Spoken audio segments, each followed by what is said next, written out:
नमस्कार. आजच्या व्हिडिओमध्ये मी तुम्हाला गुढीला कोणत्या रंगाची साडी नेसवावी, त्यासोबतच साड्यांचे 5 शुभ रंग सांगणार आहे, जे तुम्ही गुढीला नेसवू शकता आणि स्वतः देखील नेसवू शकता. त्यासोबतच गुढीला आपण कोणत्या रंगाची साडी चुकूनही नेसायची नाही, अशी सर्व माहिती सांगणार आहे. पण त्याआधी तुम्ही चॅनलवरती नवीन असाल तर चॅनलला लाईक करा आणि सबस्क्राईब देखील करा. कमेंटमध्ये श्री स्वामी समर्थ किंवा ओम महालक्ष्मी नमः लिहायला विसरू नका. हिंदू नवीन वर्षाची सुरुवातच गुढीपाडव्यापासून होते. त्यामुळे आपल्या मराठी नवीन वर्षात येणारा पहिला सण म्हणजे गुढीपाडवा. चैत्र शुद्ध प्रतिपदा म्हणजे गुढीपाडवा आणि आपल्या हिंदू धर्मातील नवीन वर्षाचा पहिला दिवस आणि वर्षातील पहिला सण म्हणून आपण गुढीपाडवा साजरा करतो. गुढीपाडवा हा केवळ एक सण नसून नवीन ऊर्जा आणि आशेची सुरुवात मानला जातो. कारण गुढीपाडव्याच्या दिवशी सूर्याची किरणे पृथ्वीवर नवी ऊर्जा आणि उत्साह पसरवतात. दारी उभारलेली गुढी हे विजय, समृद्धी आणि मांगल्याचे प्रतीक असते. तसेच हा सण आपल्या जीवनामध्ये सुख समृद्धी घेऊन येतो.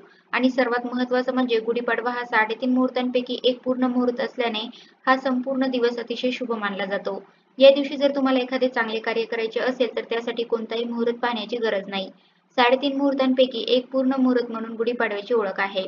त्यामुळे तुम्ही या दिवशी कोणतीही वस्तू खरेदी, वास्तू खरेदी, नवीन व्यवसायाला सुरुवात, नवीन उपक्रमांचा प्रारंभ, सोने खरेदी, घर खरेदी, वाहन खरेदी इत्यादी सर्व गोष्टी खरेदी करू शकता.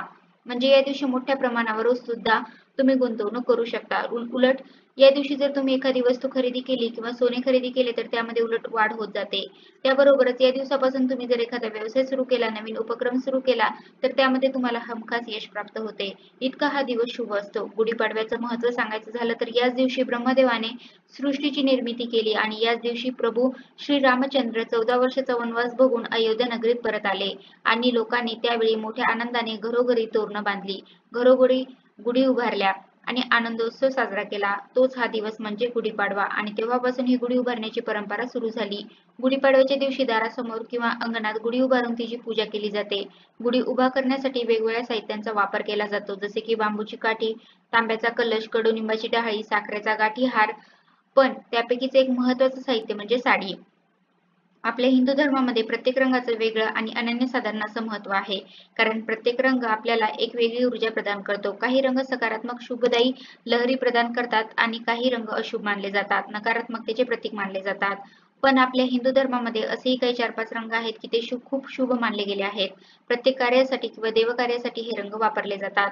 काही रंगामुळे आपल्या जीवनामध्ये सकारात्मक ऊर्जा निर्माण होते. तर मी आज असे काही 4-5 रंग सांगणार आहे. त्यापैकी तुम्ही कोणत्या एका रंगाची साडी गुढीला नेसवू शकता आणि स्वतः देखील नेसवू शकता. त्यासोबतच अनेकांच्या मनामध्ये असा देखील प्रश्न येतो की गुढीसाठी साडी नवीनच आणावी का? जर शक्य झालं तर तुम्ही गुढीसाठी नवीन साडी अर्थातच आणू शकता किंवा तुमच्या घरामध्ये एखादी चांगली साडी असेल तर ती सुद्धा गुढीला नेसवू शकता. चांगल्या रंगाची असेल तर. साडी शक्यतो काठापदराची, खणाची, जरीची किंवा रेशमी साडी असावी हे लक्षात घ्या. कुठेही धुतलेली किंवा खराब झालेली साडी मात्र गुढीला नेसवू नका. एखाद्या वेळेस घातलेली तुम्ही असेल आणि धुतलेली नसेल तरीही नेसवली तरीही चालेल. कारण प्रत्येकाची परिस्थिती नसते. प्रत्येक जण नवीनच आणू शकत नसेल. तर तुम्ही अशा पद्धतीने फक्त धुतलेली नाही घातली गुढीला तरी चालू शकतं. तर गुढीला साडी नेसवण्यासाठी पहिला आणि सर्वात शुभ रंग म्हणजे केशरी. कारण गुढी हे ध्वजाचे प्रतीक आहे. आपण सर्वजण म्हणतो की गुढी म्हणजे ब्रह्मध्वज. त्यामुळे केशरी रंगाची साडी जर तुमच्याकडे असेल त्यामध्ये रेशमी, काठापदराची किंवा खणाची अशा प्रकारची असली तरीही चालू शकते. केशरी रंग हा खूप शुभ आहे. केशरी रंगामधून सकारात्मक ऊर्जा प्रवाहित होत असते. त्यासोबत केशरी रंग हा सूर्योदय आणि सूर्यास्ताचा रंग आहे. हा रंग त्याग, ज्ञान, शुद्धता आणि सेवेचे प्रतीक आहे. केशरी रंग देवी शक्तीचे प्रतिनिधित्व करतो. कारण केशरी रंग शौर्य, बलिदान आणि वीरता यांचे प्रतीक आहे. हा रंग आपल्या संस्कृती आणि धर्माचा शाश्वतेचे प्रतीक मानले गेले आहे. याशिवाय आपल्या ज्ञान परंपरेतही अग्नीला खूप महत्त्व आहे. जो अंधकार आणि वाईटाचा नाश करतो त्यामध्ये लाल पिवळा भगवा रंग दिसतो, जो अंधारातून प्रकाशाकडे मार्ग दाखवतो. अशा प्रकारे या केशरी रंगाचं महत्त्व पाहता तुम्ही गुढीला केशरी रंगाची साडी मात्र अवश्य नेसू शकता. हा रंग पाहिल्याने तुम्हाला नक्की सकारात्मक ऊर्जा आणि आनंद मिळेल. त्यानंतर दुसरा शुभ रंग सांगायचा झाला तर त्या संबंधित लाल रंग सुद्धा आपल्या हिंदू धर्मामध्ये अतिशय शुभ मानला जातो. आपण कोणतीही पूजा मांडताना किंवा रोजची देवाची पूजा करताना शक्यतो लाल रंगाचं वस्त्र वापरतो. कारण माता लक्ष्मीला लाल रंग अतिशय प्रिय आहे. त्यासोबतच आपल्या सौभाग्यामधील कुंकू हे सुद्धा लाल रंगाचं असतं. हिंदू धर्मानुसार लाल रंग उत्साह, सौभाग्य, उमंग, धैर्य आणि नवीन जीवनाचं प्रतीक आहे. तसेच माता लक्ष्मीला सुद्धा लाल रंगाची फुले अतिशय प्रिय आहे. त्यामुळे देवकार्यासाठी वापरला जाणारा तसेच देवांना प्रिय असणारा लाल रंग तुम्ही गुढीसाठी वापरू शकता. तुम्ही गुढीला लाल रंगाची साडी सुद्धा अवश्य नेसू शकता. त्यासोबतच तिसरा शुभ रंग सांगायचा झाला तर पिवळा रंग सुद्धा अतिशय शुभ आहे. आपल्या सौभाग्यामधील दुसरी सर्वात महत्त्वाची वस्तू म्हणजे हळद. हळदीशिवाय कोणती पूजा अपूर्ण आहे आणि सौभाग्यामधील सर्वात महत्त्वाची गोष्ट म्हणजे हळदी. हळद कुंकू आणि हळदी. कुंकवाचा रंग लाल आणि पिवळा असतो. त्यामुळे लाल आणि पिवळा रंग हे दोन्ही रंग अतिशय शुभ आहेत. पिवळा रंग हा सूर्यप्रकाशाचा रंग आहे. हा रंग ऊर्जा आणि आनंद, संपन्नता, बुद्धिमत्ता, विचारांचे प्रतीक आहे. पिवळा रंग हा गुरुग्रहाशी संबंधित आहे. साक्षात विष्णूला देखील पिवळा रंग अतिशय प्रिय आहे आणि पिवळा रंग आपल्या मनाला आनंदी आणि उत्साही ठेवतो. त्यामधून सुद्धा एक सकारात्मक ऊर्जा प्रभावित होत असते.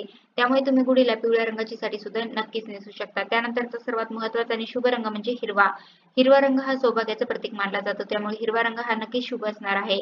त्यासोबतच हिरवा रंग निसर्गाशी संबंधित असल्यामुळे एक वेगळीच ऊर्जा प्रदान तुम्हाला मिळत असते. शास्त्रामध्ये सुद्धा हिरव्या रंगाला खूप महत्त्व आहे. तणावाच्या प्रसंगी हिरव्यागार झाडांकडे किंवा हिरव्यागार गवताकडे काही वेळ मनसोक्त पाहण्याने मन शांत होते. त्यामुळे हिरव्या रंगाचं खूप अनन्यसाधारण असं महत्त्व आहे. त्यासोबतच आपण कोणत्याही देवीची ओटी भरताना सुद्धा बघा हिरव्या रंगाचा ब्लाऊज पीस किंवा हिरव्याच रंगाची साडी घेतो. त्यावरूनच हिरवा रंग हा देवीलाही किती प्रिय आहे हे आपल्याला समजतं. हिरवा रंग हा समृद्धीचे, शांततेचे, सौभाग्याचे, आरोग्याचे आणि विकासाचे प्रतीक आहे. हिरव्या रंगाच्या दर्शनाने डोळ्यांना शीतलता प्राप्त होते. हिरवा रंग डोळ्यासाठी उत्तम आहे आणि हा रंग आपल्या मनालाही प्रसन्न करतो. हिरवा रंग हा बुध ग्रहाचे प्रतिनिधित्व करतो. अशा प्रकारे हिरव्या रंगाचं महत्त्व पाहता आपण गुढीला हिरव्या रंगाची साडी नक्कीच नेसवा. यामुळे तुमचे मन देखील नक्कीच प्रसन्न होईल. तुम्हाला आनंद मिळेल आणि जीवनामध्ये, घरामध्ये सकारात्मक ऊर्जा येईल. आता मी तुम्हाला जे काही रंग सांगितले त्या रंगाचे महत्त्व तर अनन्यसाधारण आहेच, पण त्यासोबतच तुम्ही गुलाबी कलर, राणी कलर, पोपटी कलर, चिंतामणी कलर, जांभळा कलर या रंगाची साडी अवश्य नेसू शकता. गुलाबी रंग हा सर्व स्त्री वर्गाच्या आवडीचा रंग आहे. गुलाबी रंग हा आनंदाचं प्रतीक सुद्धा मानला जातो. गुलाबी रंग हा नेहमी स्त्रियांना आकर्षित करतो. स्त्रीचं वय काहीही असो, प्रत्येक स्त्रीला गुलाबी रंग हा आवडतोच. गुलाबी रंगाकडे पाहण्याने आपलं मन देखील खूप प्रसन्न होतं आणि वेगळीच एनर्जी आपल्याला मिळत असते आणि गुलाबी रंगामुळे सुख समाधान येतं आणि मन सुद्धा शांत राहतं. त्यामुळे गुलाबी रंगाची साडी पण तुम्ही नक्कीच नेसू शकता. पण काही असे रंग आहेत की ते आपल्या हिंदू धर्मामध्ये अशुभ सांगितलेले आहेत. त्यामध्ये काळा आणि पूर्ण पांढरा रंग आपल्याला गुढीसाठी अजिबात वापरायचा नाही. काळा रंग आपल्या हिंदू धर्मामध्ये अशुभ सांगितलेला आहे. त्यामुळे शक्यतो काळ्या किंवा पूर्ण पांढऱ्या रंगाची साडी गुढीला अजिबात नेसू नका. या व्यतिरिक्त मी आता तुम्हाला जे काही शुभ रंग सांगितले त्यापैकी तुम्ही कोणत्याही एका रंगाची साडी नेसू शकता. हे शुभ रंग आपल्याला नेहमी शुभ फल प्रदान करतील. त्यामुळे गुढीला चांगल्या शुभ रंगाची आणि नवीन साडी शक्यतो नेसावा. कारण गुढीच्या आशीर्वादानेच घरामध्ये भरभराट होते. याच दिवसापासून आपलं वर्ष चांगलं सुख समृद्धीचं जावं म्हणून आपण काही वेगळे संकल्प करत असतो. त्यामुळे एकदम प्रसन्न मनाने जर आपण या दिवसाची किंवा या सणाची सुरुवात केली तर आपलं वर्ष नेहमी सुख समृद्धीचं आनंदाचं जाईल. कारण गुढी हे मांगल्याचे सुख समृद्धीचे प्रतीक मानले जाते. त्यामुळे येणाऱ्या गुढीपाडव्याला तुम्ही सुद्धा तुमच्या गुढीला अशा प्रकारे छानशा रंगाची साडी, नवीन साडी नेसवा. तर अशा प्रकारे आजच्या व्हिडिओमध्ये मी तुम्हाला गुढीला कोणत्या रंगाची साडी नेसवावी, त्यासोबतच साड्यांचे 5 शुभ रंग सांगितले आहे जे तुम्ही गुढीला नेसू शकता आणि स्वतः देखील नेसू शकता. त्यासोबतच गुढीला आपण कोणत्या रंगाची साडी चुकूनही नेसवायची नाही, अशी सर्व माहिती सांगण्याचा प्रयत्न केला आहे. कसा वाटला तुम्हाला माझा आजचा व्हिडिओ कमेंट करून नक्की सांगा. धन्यवाद.